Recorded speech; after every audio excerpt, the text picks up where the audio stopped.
안녕하세요. 김영철입니다. 오늘 또 이제 귀한 분을 한 분 모셨는데 소개 한번 하시죠. 네, 저는 문서희고요.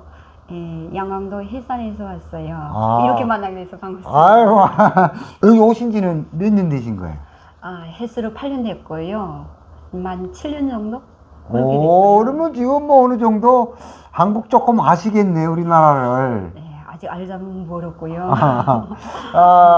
이제 우리 이거 문 선생님이 지금 여기 안경을 끼고 나오셨는데요. 이제 북한에 가족이 있어가지고 이게 조금 그러니까 괜찮다고 그러는데도 그래도 그래야 본이 마음이 편하시다니까 그래서 이제 구독자분들께서 이제 그분은 좀 양해를 해주시면 좋겠습니다. 그 북에서 그러면 2016년도, 17년도 그때 오신 거예요? 아니, 지금은 아니고요. 저는 아니 북을 떠난 게. 떠난 게, 그러니까 이게 말하자면 한번 중국에 와서 5년 동안 일하고 있다가 그런 경우도 있어요? 네네.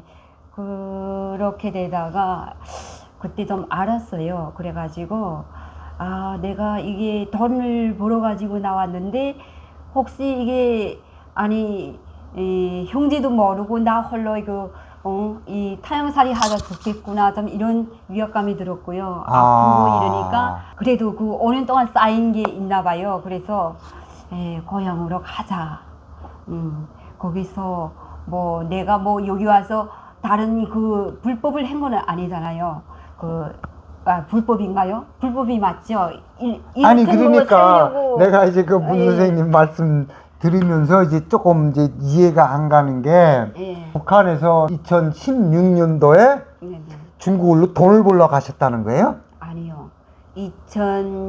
2009년도에 돈을 벌려고 제가 예전에 밀수를 했던 그런 경력이 있으니까 그때는 뭐 혼자서 담대하게 갔죠. 돈을 벌 수 있는 길이 그 길밖에 없으니까. 뭐 해산에서 오셨던 분들은 밀수 안 한 분들이 없더라고요. 그렇죠. 뭐 정말 거기 먹고 사는 업이니까. 밀수해가지고 뭐 저 중국 돈은 다 벌은 것 같아. 말씀들 하다 보면 내가 좀 뭐 밀수 왕이 됐다 뭐 이런 분들도 있고요.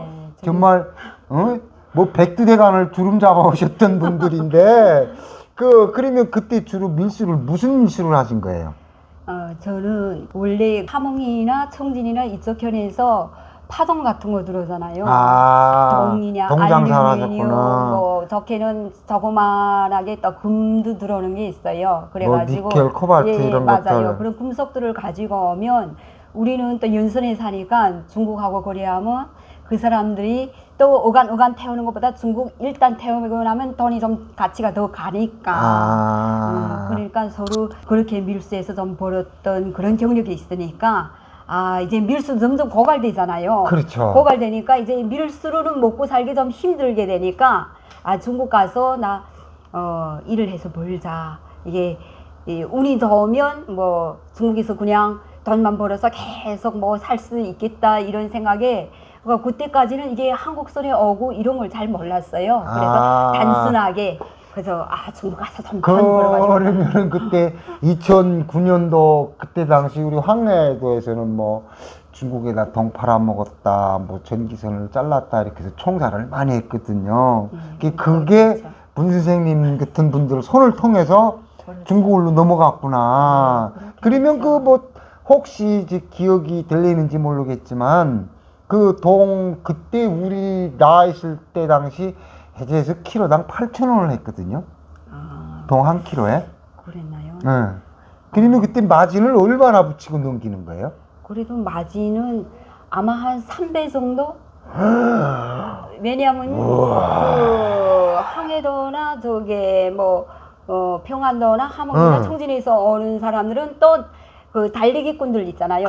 달리기 그냥 걸쳐서 또 연선에 보내주면 연선에서 또 대포를 넘어가서 대포에서 또 밀수꾼들 넘어가 몇 사람이 걸쳐서 가잖아요. 그러니까 그 마지막 정결점에 우리가 선 거예요. 마지막에는 다 이제 문 선생님 같은 분들한테 그런 가는구나. 사람들이 연선에 많죠. 근데 거기에 뭐 어떤 사람들은 마진을 많이 먹고 어떤 사람들은 조금 먹고 계속 거래를 하고 뭐 이런 여러 가지 사람들이 있지만 전국적으로 보면 그때 좀 고갈된 상태였어요. 아마 전기세 싹 없어졌다 그때. 그렇죠. 그 변압기라면 다 없어지고. 북한 그 뭐 붕괴됐다고 봐야죠 이제는. 맞죠. 이제 망했다고 맞죠. 봐야죠 이제는. 어쨌든 저 뭐야 전기관차 그 철도 그 동을 다 잘라다 팔아먹었으니까. 아이고. 심지어 뭐 산의 약초까지 다 뜯어가잖아요. 그렇죠. 중국에서 뭐 세신여고 하면 세신까지 가고 뭐 진짜 그 생열기 뭐 마가 뭐 하필이면 뭐 그 산사라고 하죠. 여기 여기 사는 산사. 그거까지 뭐 열매는 어미자. 열매 어미자. 아. 예. 그러니까 뭐 진짜 북한에 있는 상가들에 있는 거, 뭐 공중에 있는 거 다 그저 자원을 다 뺏겼죠, 결국엔.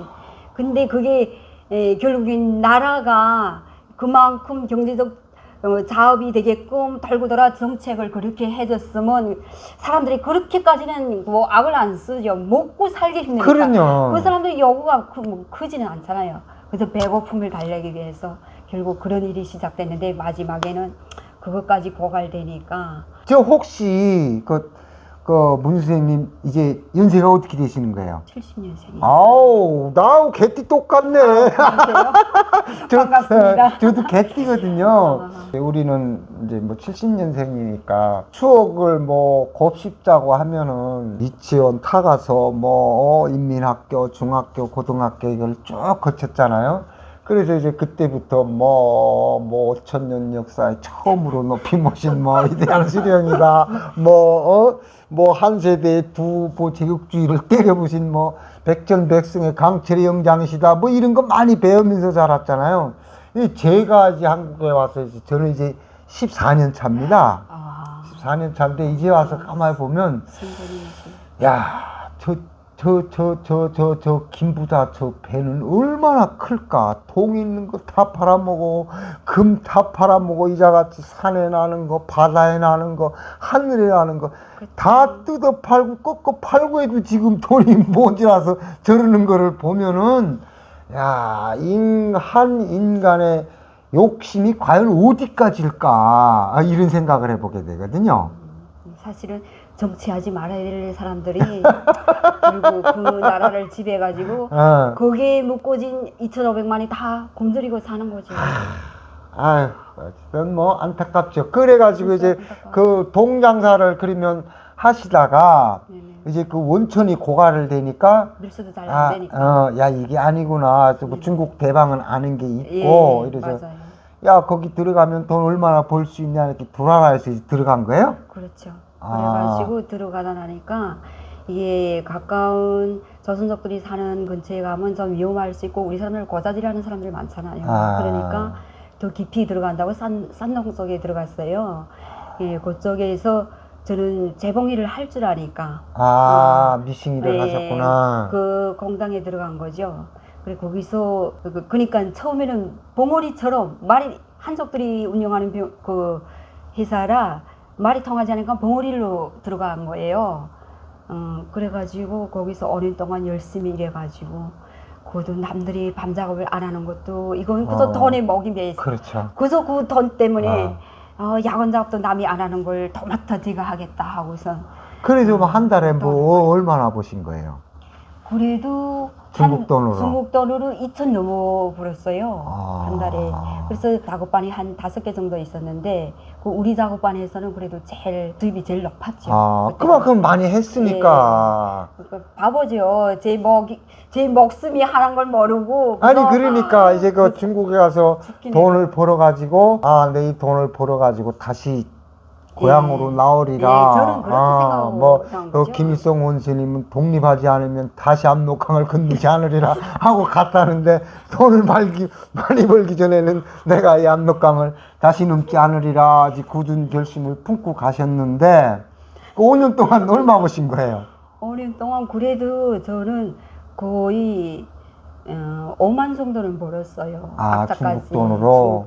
중국 돈으로 5만 정도면은 그때 당시 북한 돈으로는 어느 정도 됐죠? 모르겠어요. 그때는 제가 들어갈 때도 저는 밀수한 사람이라 우리 돈에 신경을 안 써요. 돈같이 그렇죠. 그때부터는 없었으니까 지금도 그렇지만 그때 당시도 해산도 다 달러하고 원화를 썼어요. 저 중국 돈으로. 그랬으니까 뭐 중국 돈 100원 가치는 알아도 우리 돈이 얼마 그 부스럭도 원래 그 세지도 못하잖아요. 네. 세지도 못하고 돈이 질기지 않으니까 이게 다 웬간한 사람들은 다 중국 돈을 먹으라고 있어요. 이게 던대 거라든가 우리 밀쌀대 상품을 사거나 바꾸는 것도 다 중국 돈을 하니까 그 던대를 지금 잘 모르겠어요. 이제 너무 오래된 2009년도에 그 중국을 가셨다니까 그때 화폐 개혁했잖아요. 네, 그렇죠. 아. 화폐 계획도 하고 우리는 다 그래도 중국 돈 가지고 놀았으니까 화폐에 대한 우리 뭐 그쪽 화폐에 대한 거는 개념이 없어요. 네. 김일성이 저장해 있는 돈은 그건 왜냐하면 그것 때문에 사람들이 진짜 폭삭 망한 사람들 많거든요. 많아요. 그래서 제가 그 피해자거든요. 제가 그러세요? 우리 돈을 꼬박꼬박 가지고 있다가 망했어요. 그래서 그 한 중국 돈으로 한 5만 원이면은 북한에서 엄청 큰 돈인데 그걸 가지고 다시 나오신 거예요? 네, 나오는데 거기도 또 그렇게 쉽게 예전에 밀수를 해서 중국에 막 드나들었지만 정상연에 이게 5년 후에 그렇죠. 5년이란 공백이 있는다. 엄청 무서웠어요. 그런데 하늘이 더우신 건지 모르겠는데 이게 그때는 뭐 종교라는 것도 개념이 없고 그때는 좀 아팠거든요. 이게 계속 이게 5년 동안 이게 죽으라고 일만 했으니까 자기 몸이 이렇게 혹사되는 줄 모르고 하다 나니까 힘들었어요. 그런데 그때도 그런 상황이 아니었으면 또 갈궁리를 또 안 했는지 모르죠. 그때 좀 이렇게 여성들이 앓는 그런 쪽으로 좀 이렇게 병이 왔거든요.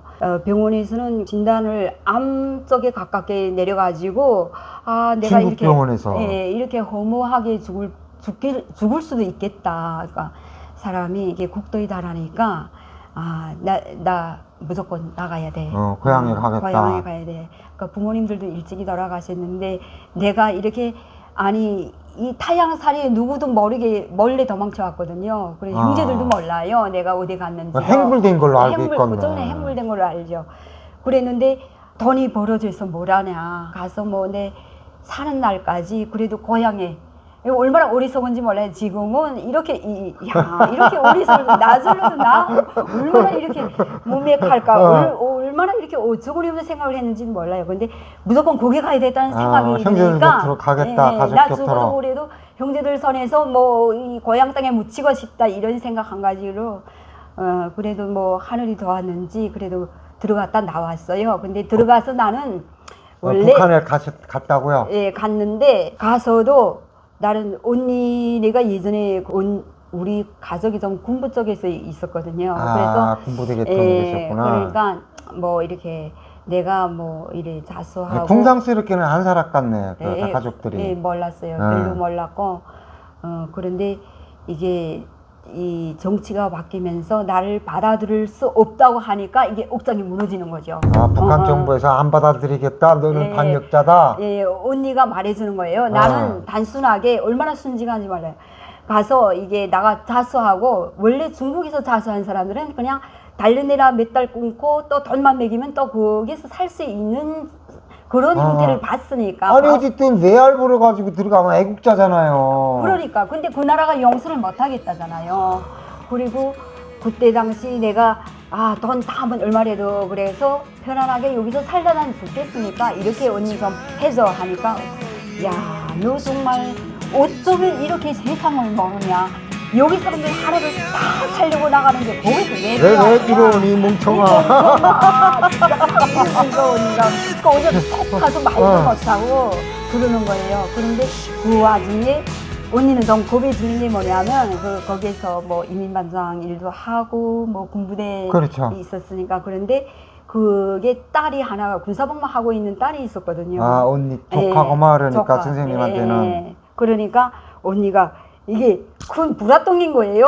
이게 없어졌던 동생이 갑자기 와가지고 이렇게 하자니까 그러니까 언니는 불안하니까 그래 살려고 왔으면 내가 널 살려주는 게 맞긴 맞는데 이 세상에 이 세월이 이렇게 됐어. 너 정말 깜깜이다 너 때문에 하면서 우리 딸 앞길이 뭐 지장도 받는다. 그래서 쫙 이야기해 주는 거예요. 그리고 너가 그때 알았던 그 정보가 아니다. 지금은 이게 일단 끌려가서 어떻게 죽었는지 행처도 모르는 사람들이 수다하다. 너 정말 어리석다. 그러니까 언니가 불안해서 내가 왔지만 껴안을 형태가 못 되니까 몰래 집에서 그냥 치료를 했죠. 치료를 숨어서 네. 남의 눈에 띌 것 띄지. 네, 그렇게 치료를 했는데 하도 그게 언니네가 좀 그 땅에서 그래도 조금이나마 좀 간판이 있고 힘이 있었으니까 돈도 가지고 갔었잖아. 네, 그랬으니까 결국엔 무사히 있다가 압록강을 정작 내가 몇 살려고 년 있은 거예요 갔는데 거기서? 북한에서? 몇 년 아니고 석 달 있었어요. 네. 그럴 바엔 괜히 갔네. 그러니까 그런 사정을 알았으면 안 갔죠. 뭐 운명이 뭐 그렇게 된 걸 어찌겠어요. 근데 막상 압록강 다시 넘어오자고 보니까 진짜 눈물이 쏟아지는 거예요. 이게 그렇죠. 내가 진짜 이 자식도 없고 부모도 없고 난 무슨 팔자에 세상에 이렇게 떠돌아다녀야 되냐. 이거 내 나라 땅이고 내 조국이고 내 엄마 품이 돼서 뭐 찾아왔는데 나를 아이고. 받아들이지 못하는구나. 나그네 서름이네. 나그네 서름. 맞아요. 그래서 제가 나그네 서름. 예, 결국 그 나라에서 받아들이지 않는 내 민족이 아닌 나그네 서름이죠. 근데 저는 아빠가 원래 한국 분이세요. 네. 고향이 여기 남출이시구나. 아빠가 여기 수원 분이신데 여기 그때 당시는 아빠가 살던 그 시기에는 이게 한국에 못 살았잖아요. 그래서 여기에서 선인노동으로 일본에 가셨대요. 근데 일본에서 그 선인노동을 하다가 그 아마 또 이게 기질이 좀 있었나 봐요, 아빠가. 그래서 그게 그 소년들을 임금을 제대로 주지 않아서 뭉쳐가지고 때려서 사람 하나 죽였대요. 그래서 감옥살이를 하다가 나온 게 59년도인가? 그때 뭐 1차 기국설인가 뭐 해서 그 조총련으로 들어가셨구나. 그렇게 해서 원산바달로 이렇게 뿌려져서 나온 거예요. 그래가지고 결국 아빠도 그 진짜 나그네 서름이잖아요. 고향 부모를 다둥지. 그러니까 내가 막 건너면서 그 생각했다니까요. 이게 내가 아빠 팔자를 닮았나 보다. 이게 그 생각까지 진짜 이거를 했어요. 우리 이거 동갑 선생님하고 만나니까 야, 진짜 이거 진짜 나도 겪으니까 야, 진짜 그 애절한 서름 말로 표현 다 못하죠. 그래가지고 그때 내가 혼자 떠날 형편이 못 되고 막 서름이 나니까 저희 조카가 언니 딸이 있어요. 딸이 엄마 세상에 나라가 못 받아들이는데 우리 가족까지 품어 먹으면 어쩌냐? 정 가야 된다면 내가 이모를 연산까지 데려다 주고 오겠다 이렇게 한 거예요. 그래서 우리 그 언니네 맏딸이 저하고 같이 넣게 된 거죠. 그런데 이게 이렇게 길게 이야기해도 되는지 모르겠는데 괜찮습니다. 네. 여기서는 다 말해도 돼요. 이게 그 애를 데리고 넘어오다가 이게 불행하게도 군기한테 물렸어요. 그러니까 어디서요? 언니네가 이렇게 연결해준 부록과하고 통화해서 그날 넘으란 날에 넘었는데 연선 딱 넘어서서 중국 땅에서 물려왔는데 아예 군개 세파또네. 세파또.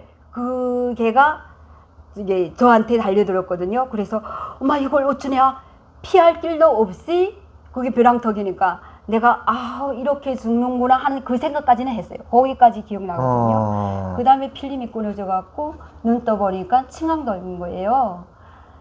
뭐라고요? 칭항도 중국 땅인데 벼랑에서 떨어졌는데 벼랑에서 떨어지지는 않았고 벼랑 끝에 몰린 상태에서 걔한테 물렸거든요. 그러니까 그 정신을 떨어졌는지 어쩐지는 모르겠는데 그 물리는 순간까지 제가 생각한 게 이렇게 죽는구나 거기까지 기억되거든요. 야, 진짜 조승님 덕까지 갔다 오셨네. 그랬죠. 지금 생각하면 제가 이렇게 살아있는 것도 기적이고 제가 진짜 혼자 계속 먹먹히 생각하다가 이게 어쨌든 우리 사람들이 이렇게 술 안에 찬 걸음거리들이 다 이렇게 합해져서 이게 진짜 통일이란 그 큰 강장에 도움이 되었으면 좋겠다 이런 마음으로 결국 여기까지 오게 된 거죠. 아이고 참 우리가 이제는 뭐 70년이니까 지금 50이 넘었잖아요. 우리나라에서 나 진살 넘어서 하면 욕을 먹거든요.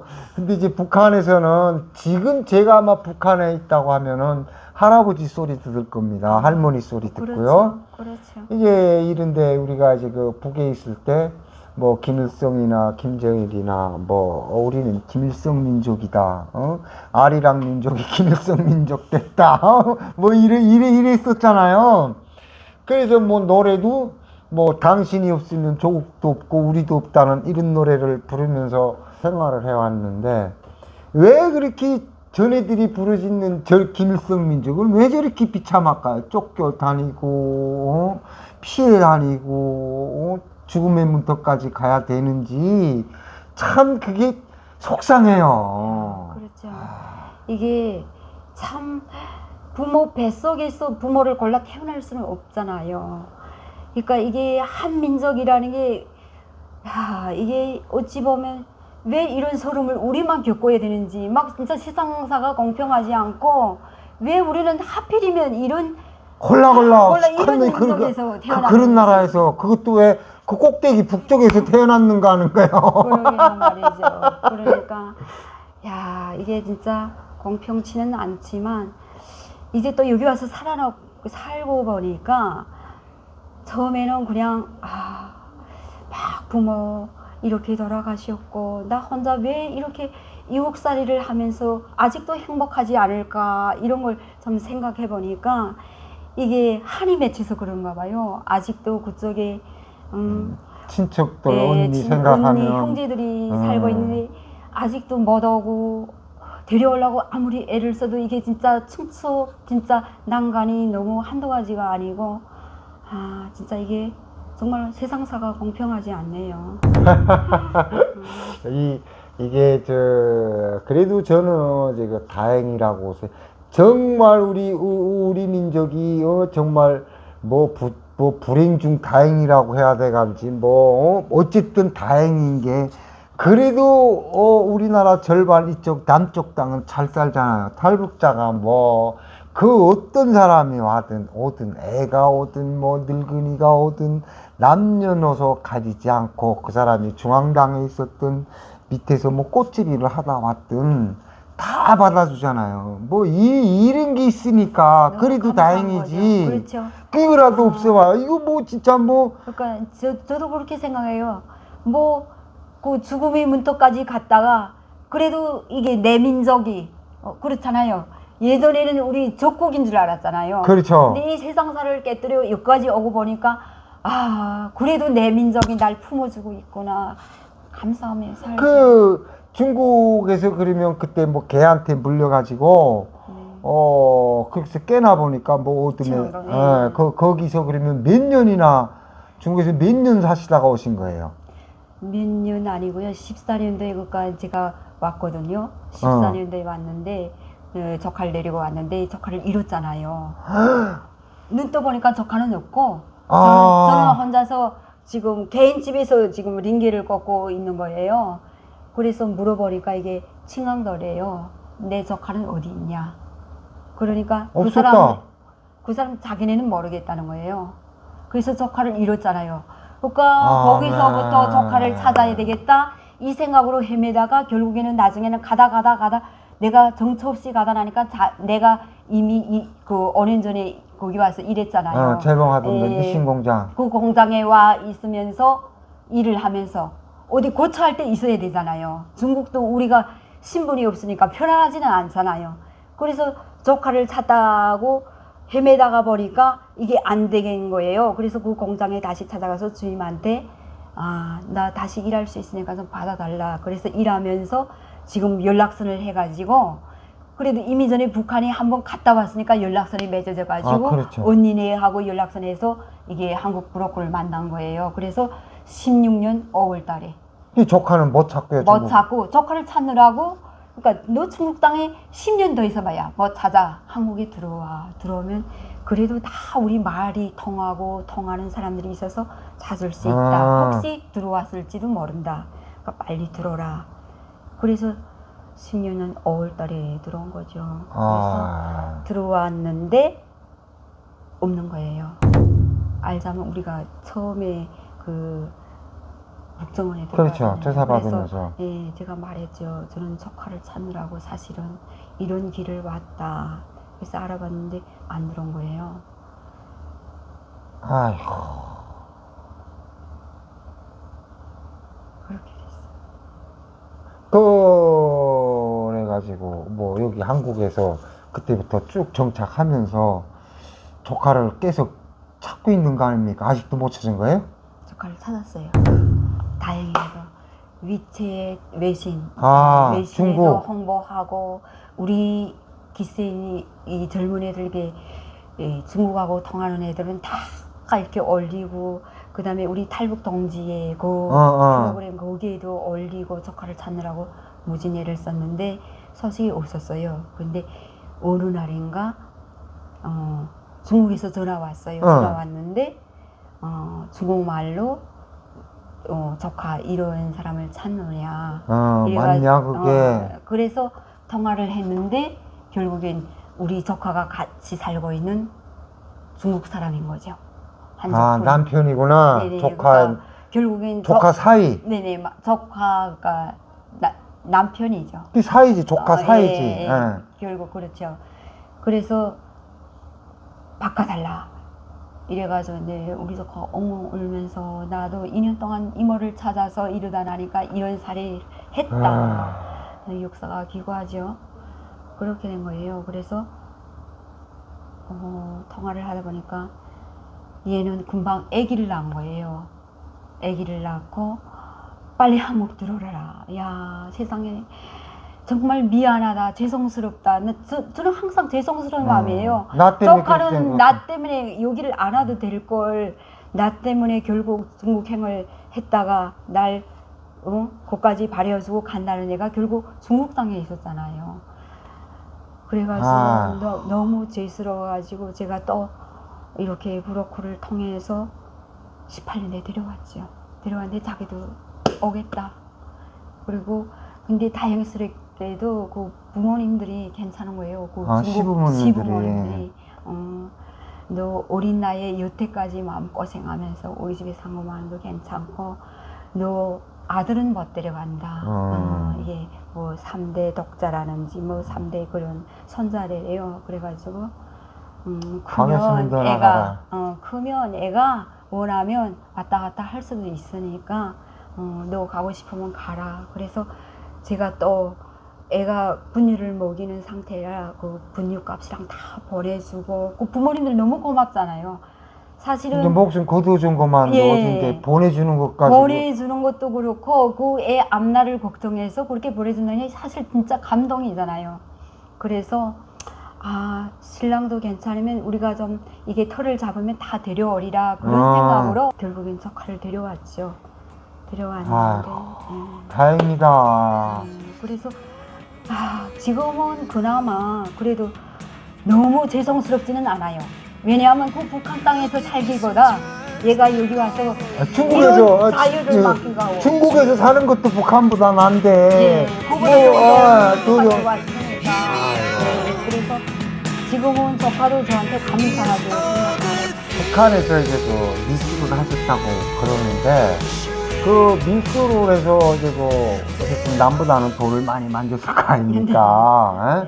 또 뭐 이제 북한의 그 단속이 좀 심해요. 그러니까 단속하는 사람들한테 와이드도 좀 고였을 것이고 그게 뭐 생활은 그렇게 궁상스럽게 안 살았겠네요.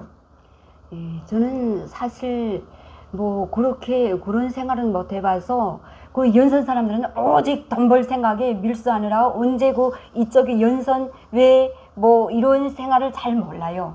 오늘 담배가 얼마지, 오늘 중국에서 나면 담배값이 얼마지 그런 데 신경 쓰다 나면 그걸 잘 모르고 살았는데 그래서 오히려 더 무딘 것 같아요. 왜냐하면 이전에도 여기 와 보니까 이전에도 사람들이 중국에 넘어가고 한국에 오시고 이렇게 깬 분들이 많잖아요. 지금 생각하면 얼마나 깼어요. 그런데 이건 세상사를 모르다 나니까 오직 오늘 돈대가 얼마지? 오늘 이게 파동값이 더 올랐나? 뭐 내렸나? 이런 거 신경 쓰다 보니까 여기서 달러씩 올라가고 내려오는 거 같죠? 그것만 신경 쓰고 국내 정세를 잘 몰랐어요.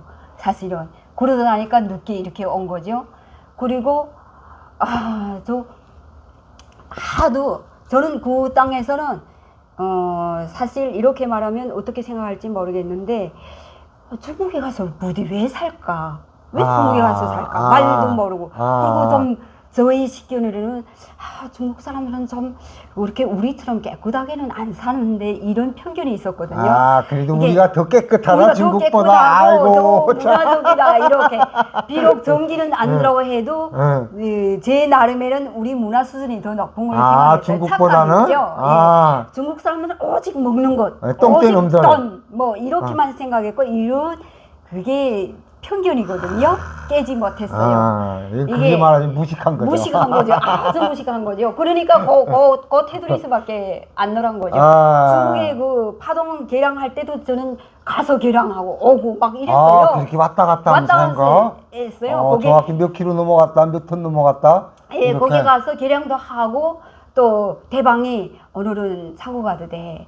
그리고 오늘은 내가 나 이런 물건 사고 싶은데 하면 중국고 백화점에도 갔어요. 가서 사기도 하고. 아, 잘 살았네. 그러니까 거기서 물 가운데 끼고 왔다 갔다 요것만 했지 국내 정세나 국외 정세를 몰라요. 오직 그러니까 깨지 못한 거예요.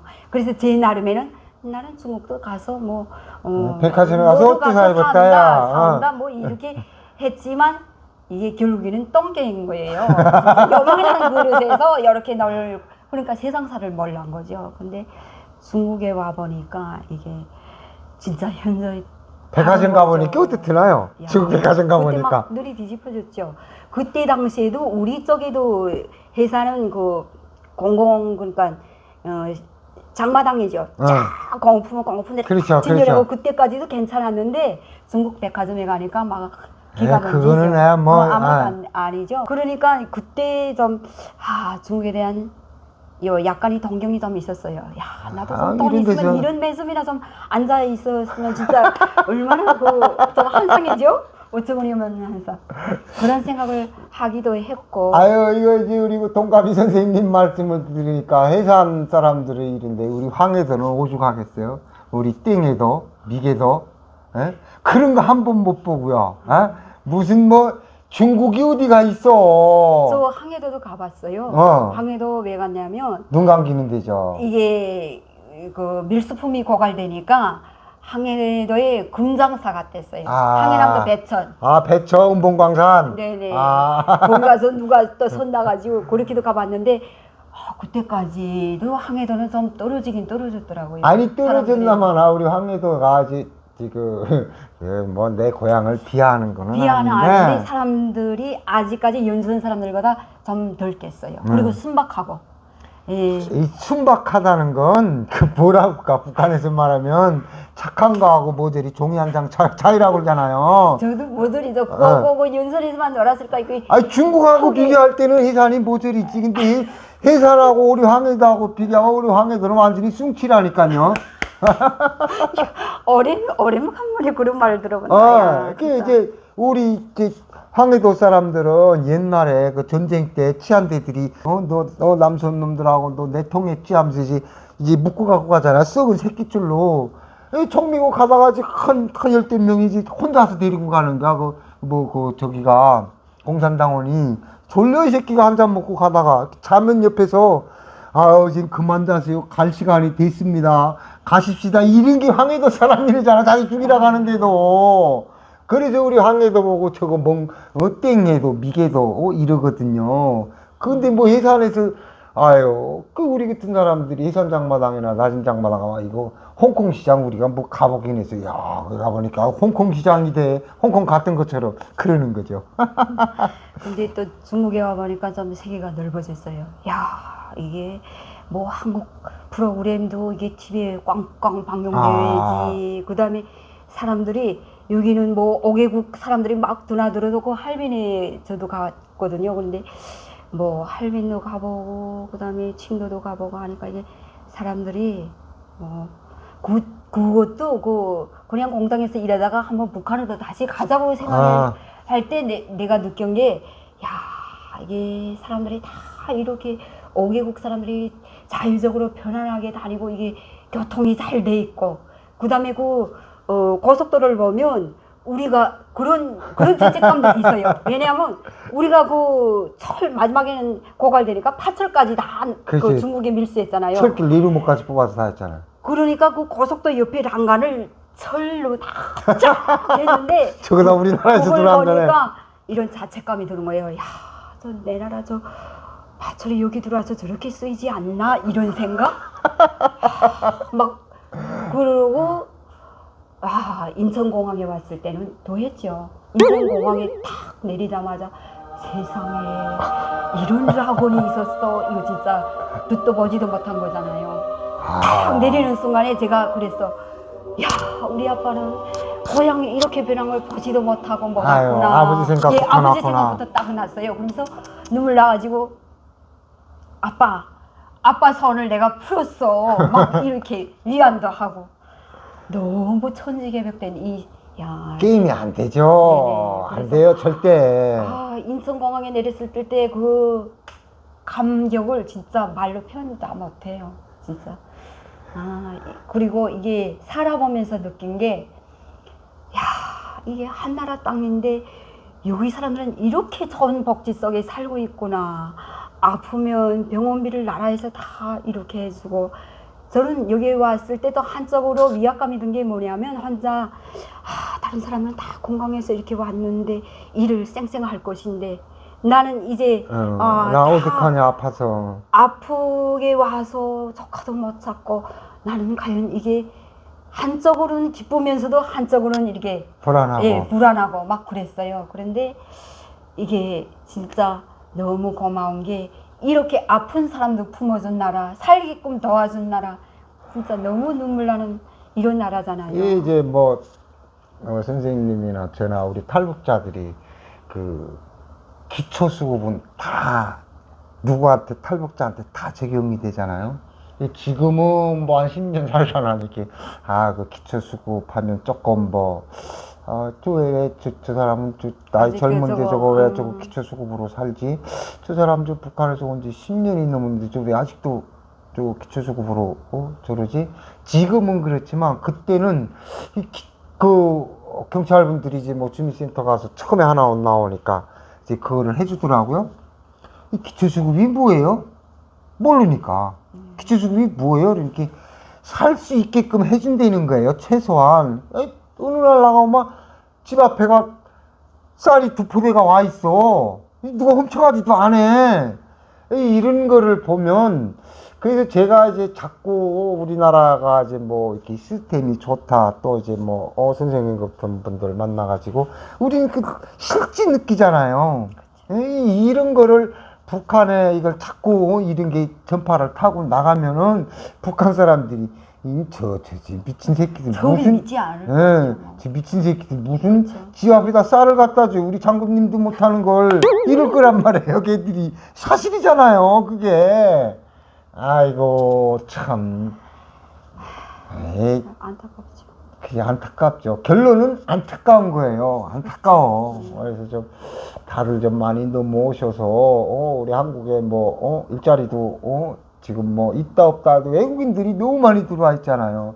그 인력을 우리 북한 사람들이 와서 좀 대신도 하고 돈도 벌고 이러면은 이게 얼마나 좋겠나. 그렇죠. 근데 이게 안 되니까 속상하지 우리는.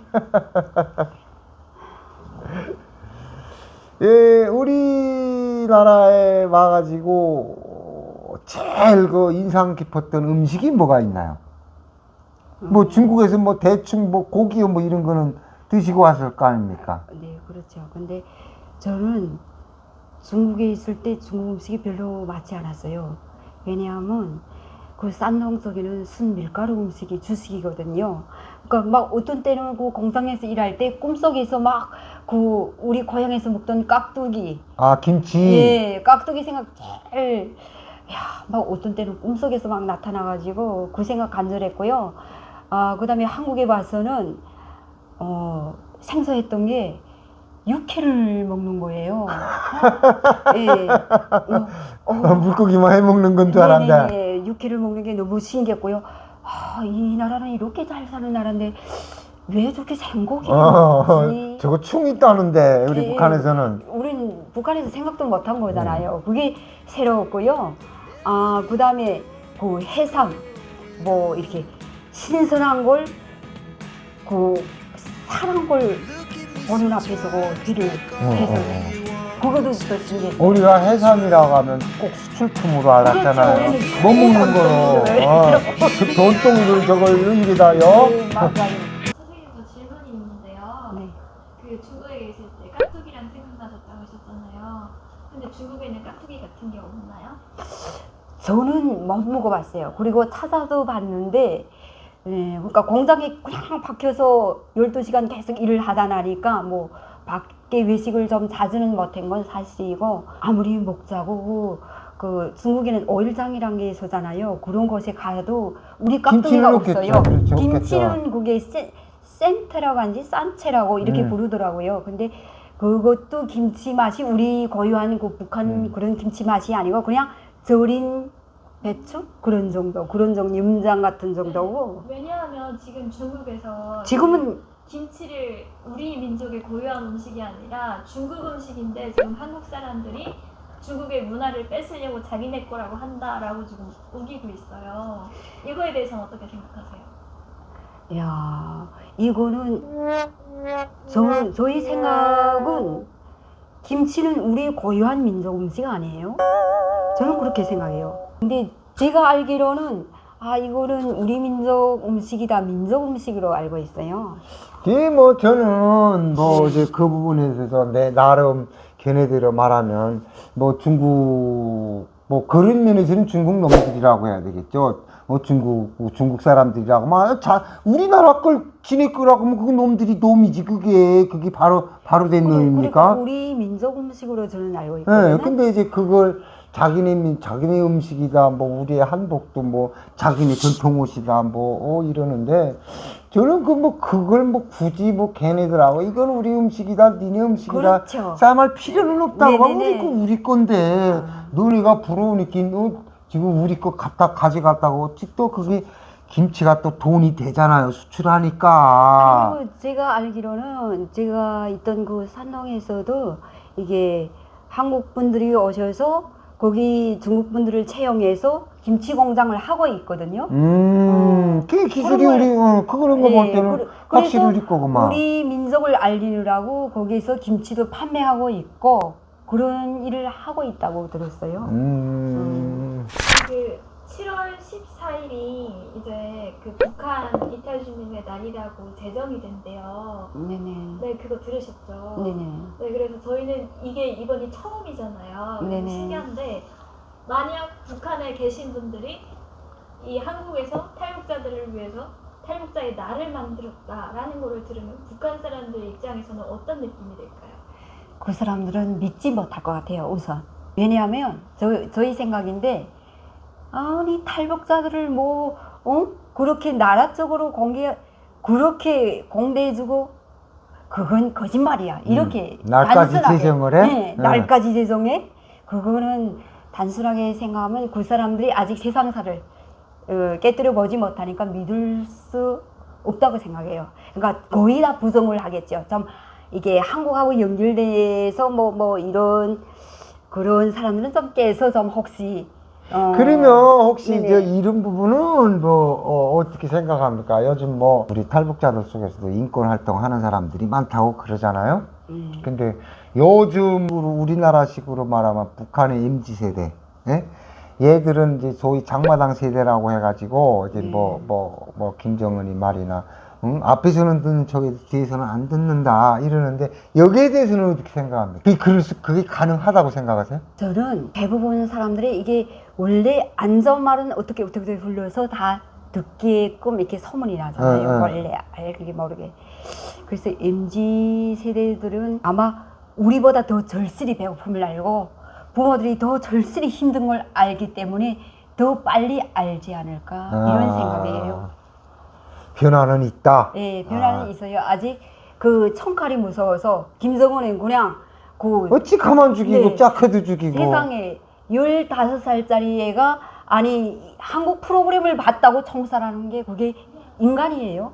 그런 걸 볼 때는 그 MZ 세대들이 아마 더 많이 깨어 있다고 생각해요. 이제 저는 이제 그게 우리나라 시각에서 보니까 15살짜리가 한국 드라마를 봤다 20살짜리가 한국 영화를 봤다 해서 총살하는 장면들이 나오잖아요. 우리 대한민국 시각으로 이제 보면은 그게 이해가 안 가는 거예요. 근데 나 있을 때만 해도 그런 총살을 했거든요. 해주 경기장에서 드라마 봤다 이제 이게 너무 그게 포지다 나니까 봤다는 것만으로는 죽이지를 않았어요. 나 때만 해도 그걸 CD로 제작해서 판매한 자 이거는 총살을 했거든요. 근데 그때 당시 사람들이 저 새끼는 죽어야 돼 이랬거든요. 왜 남성 영화를 왜 봐? 저 미친 새끼지. 이렇게 무지한 거지. 근데 지금은 이제 그게 어떻게 변했는지 모르겠는데 깨어 있을 것 같아요. 왜냐하면 제가 14년대에 갔을 때 저도 좀 이게 우물안이 개구리잖아요. 결국 제 나라 땅이라고 찾아갔잖아요. 그때 당시에 제가 그 언니네 집에서 왜 밖에 출입을 못했어요. 그러면서도 그래도 들어오는 통하는 애들이 있거든요. 이렇게 조카 친구들이랑 들어와서 이야기하는 걸 비록 같이 마주치지는 않았지만 옆방에서 들어보면 애들이 다 깨어 있어요. 그래서 지금은 아마 그 연설이라고 해야죠. 국경 가까운 데는 두 집, 세 집에 하나씩은 아마 다 중국에 있거나 뭐 한국에 친척이 있고 네네 다 이렇게 연결돼 있을 거예요.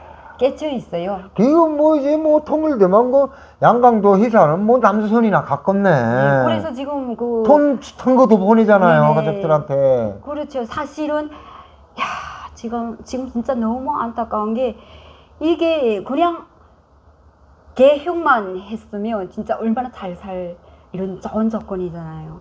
아마 우리 사람들이 그 고향의 형제나 부모님을 생각하면 이게 그냥 운행거래만 하게끔만 해줬어도 10%를 뗀다 해도 아마 다 도와줄 거예요. 아니 나는 나는 그렇게 한다고면 저 북한 사람들한테 우리 아파트 밑에 내려가 봐요. 자전거 새거가 그냥 서 있어. 몇 년째 서 있어요. 이게 저걸 다 걷어다가 저거 그냥 지나가는 사람이야 너 이거 타고 가 이거 타고 가 이게 바로 이게 교통이 풀리고 이런 세상을 글쎄 보지 못해. 이게 북한 사람들이 아마 이제 혹시 이 유튜브를 보면서 우리 아파트 밑에 오면 자전거만 타고만 탈북해서 아마 가져갈 수도 있어. 자전거 가지러 한국에 온다고. 야, 이 자전거가 그냥 썩잖아요. 그 아까운 자전거가 아이고 참 깨쳐만 있으면 그쪽 사람이 깨침에 있으면 여기 와서 우리 사람은 얼마나 열심히 일해요. 진짜 너무 고마움에 대해서 알고 정말 그 형제들 생각하면 처음에는 밤잠도 안 자고 그렇죠. 애들이 막 돈 보내줘야 된다고 그런 일을 했잖아요. 야 그런 거 보면 진짜 이게 통일이 되면 진짜 너무나도 좋은 인력도 있고 좋은 자원도 있고 진짜 이게 현실이에요. 어쨌든 지금으로서는 기도하는 수밖에 없습니다. 그렇죠. 기도하는 수밖에. 각자 자기 맡은 임무를 충실히 하며 건강하게. 아이고 이제 한국 이제 정착 한 8년 차잖아요. 근데 뭐 건강에 안 좋다고 그러시는데 혹시 지금 하시는 일은 있는 거예요? 저는 그냥 지금 온라인 대학을 다니고 있어요. 오, 그 연세에도 공부를 하시는구나. 제가 이게 계속 앓고 맹놓고 우울증에 빠져서 이렇게 살기보다 이렇게 살면서도 이게 제도 정책이 얼마나 잘 돼 있어요. 이렇게 앓는 사람도 공부할 수 있는 길이 열렸잖아요. 그래서 온라인으로 강의 들으면서 제가 할 수 있는 일이 과연 내가 이 마지막 숨이 끝날 때까지 이 사회에서 공헌하고 싶은 일이 사회복지사 일이었어요. 그러니까 건강이 지금은 완쾌되지 않아서 그냥 강의를 들으면서 배우는 중이지만 제가 마음을 다잡고 이제 회복되는 날까지 진짜 이렇게 나를 받아들인 이 나라를 위해서 적은 힘이 남아. 내가 받은 것만큼 다는 아니래도 네네. 어느 정도 갖고 싶다. 네. 그렇죠. 그리고 멀지 않아 통일은 되겠죠. 그렇죠. 통일이 되는 날 이 사회복지란 복지도 모르는 그 나라에 이렇게 맞아. 좋은 복지에서 사는 사람들, 맞아. 그 복지를 모르는 사람들에게 복지에 대해서 알려도 주고 사회에 이게 헌신도 하고 예, 자원봉사라는 게 네네네. 뭔지 이런 것도. 예, 이런 것도 알려줘. 이게 진짜 세상사를 그 사람들은 인터넷이 안 되니까 모르고 사는 거잖아요. 역시 우리 70년 네. 개띵 뭐가 달라도 달라. 그런가요? 벌써 이제 앞으로 통일은 될 것이다. 네, 근데 저는 확고히 믿고 아니 있어요. 근데 이제 그러면은 이제 혹시 그 이제 통일 얘기가 나와서 이제 그러는데 우리가 이렇게 바라는 것처럼 그렇게 쉬운 게 아니에요. 맞아요. 저는 통일에 대해서 생각할 땐 진짜 먹먹해요. 저희 아빠가 50년대 그러니까 한국 분이신데 북에 떨어졌잖아요. 고향 소리 예. 계속 하시다가 고향 가셨다면. 소리를 계속했어요.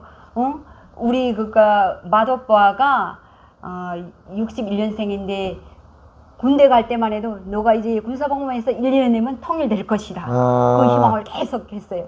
근데 그 오빠가 제대되고 막내가 이제 제대되고 그 오빠네 아들이 또 군대 나갔다 오고.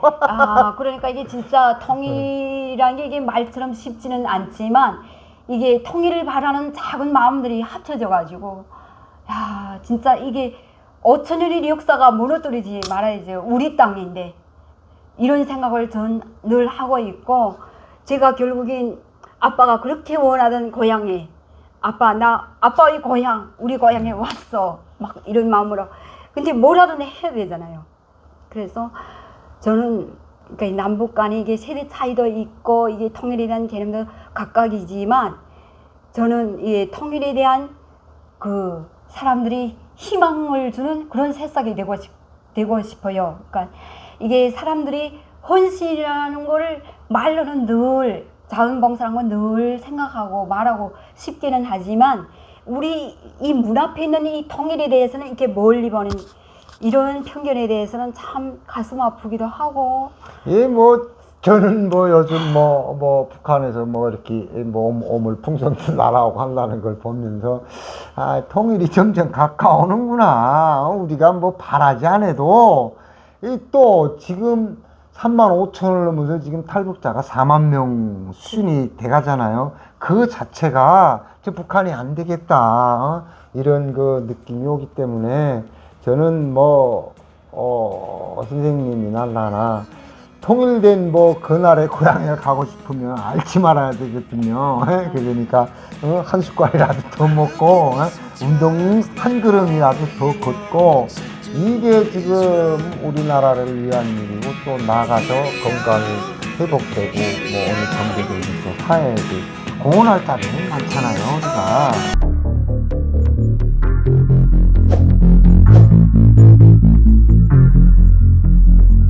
마지막 질문인데요. 선생님이 지금 아프시잖아요. 그래서 그 한국에서 보험 혜택이나 건강보험 같은 거 혜택을 많이 받으실 것 같은데 북한에는 보험이 없잖아요. 없죠. 그래서 한국에 처음 들어오셔서 보험이라는 제도가 있다는 거를 들었을 때 어떤 느낌이셨나요? 처음에 이게 뭐지? 그런 생각? 그래서 저도 보험에 대해서 좀 알아봐야 되겠다. 그래서 보험을 사실 하려고 공부도 하고 그랬어요. 보험 설계사 예, 하시려고? 보험 설계사 하려고. 이게 사람들에 대해서 이런 복지가 있는데 왜 이걸 안 하지? 이게 참 들어보니까 너무 좋은 거예요. 그래서 저도 하고 싶어서 저 지금 아픈데 이런 걸 할 수 있나요? 그러니까 아니 아픈 사람도 해요. 이건 시스템이 있길래 앉아서도 할 수 있고 이렇게 한대요. 영업만 하면 되는 네. 거니까. 근데 사실은 이게 좋은 보험이지만 어떤 설계를 가진 사람을 만나고 어떤 상담사를 만나는가에 따라서 그 보험이 절실한 범위에 쓰여져 있고 이렇게 되더라고요. 그래서 제가 접은 거는 왜 접었냐면 우리 사람들은 금방 와서 이게 보험에 대해서 잘 모르잖아요. 그런데 설계를 하려고 해도 이 보험에 대한 깐깐한 대조적인 이런 것이 있어야 되고 우리 사람들이 일하면서 좋은 혜택을 부여받을 수 있는 그런 풍부한 지식이 전문적인 지식이 많아야 되겠더라고요. 그래서 제가 자격증은 땄지만 그러니까 깜빡이식으로 공부해서 그렇죠. 자격증은 땄지만 그리고 이걸 설득하려면 이걸 모르는 사람은 그냥 일하잖아요. 그런 사람들을 찾아내면서 이 중요한 요점들을 이야기하고 전문 지식을 알려줘야 그 사람이 내가 이런 적합한 혜택을 이런 때는 받을 수 있겠구나 이렇게 자기가 느껴야 되는데 이게 아프니까 우선 다니지 못하게 하는 거예요. 그러니까 체력적으로도 힘들고 내가 과연 이 좋은 보험을 한국 분들이 상담을 해서 캐치해 보는 것보다 내가 더 잘할 수 있을까? 예, 이게 선을 넘지 못하겠더라고요. 그래서 예, 그 그냥 시험만 지금 하고. 뭐 보험은 들으셨어요? 저는 의료보험 일종이라 아. 예, 나라에서 주는 거 가지고 수술비나 이런 거는 좀 비용이 들지만 지금은 의료보험 일종이라고 아시는지 모르시겠지만 저는 이렇게 아픈 모르겠어요. 사람들은 아. 의료급여 일종이라고 이렇게 나라에서 혜택이 있어요. 그러니까 이게 얼마나 다행인가 하면 이게 다행스럽고도 제가 이제는 정착을 해서 의료급여 일정으로 병원비를 얼마 내지 않아요. 아하. 이게 사실 이게 자본주의 세계에서 살다 보면 정말 아픈 사람은 병원비만 내도 진짜 이로 못 나요. 아니, 그런데 어쨌든 이런 일정으로 제가 살 수 있고 예, 그런 혜택을 받고 있잖아요. 그래서 여기에 대해서 진짜 절실한 사람, 이게 사각지대에 놓인 사람들도 있지만 이렇게 정말 할 수 없이 생계를 이어가는 사람들도 있잖아요. 그리고 내가 아무리 하고 싶은데 몸이 따라주지 않고 힘든 사람들, 이런 사람들을 정부적 차원에서 이렇게 돌볼 수 있다는, 이건 진짜 너무 좋은 네, 의료보험은 뭐 우리나라가 최고돼요. 네네. 우리나라가 이건 진짜 최고라는 누가- 걸로 이제 알고 있는데, 이게 우리 탈북자들이 와서 일단 그 5년 동안 의료 그 급여를 받잖아요. 5년 네네. 동안은. 근데 그러면서도 이제 보험을 들어라, 뭐 맞아요. 암보험이라든가 네. 이런 거 하면 내가 무슨 암이 걸려. 이제 그걸 모르는 거야. 이러다가 이제 암이 걸리고 나면 그때 가서 후회를 하는데, 일단 이제 그 보험제도라는 게 우리가 북한에서 뭐 무상치료, 무료교육, 이런 소리는 귀에 정말 장아리 박히도록 들었지만은 진짜 여기 오니까 실제가 다 그렇게 돼 있잖아요.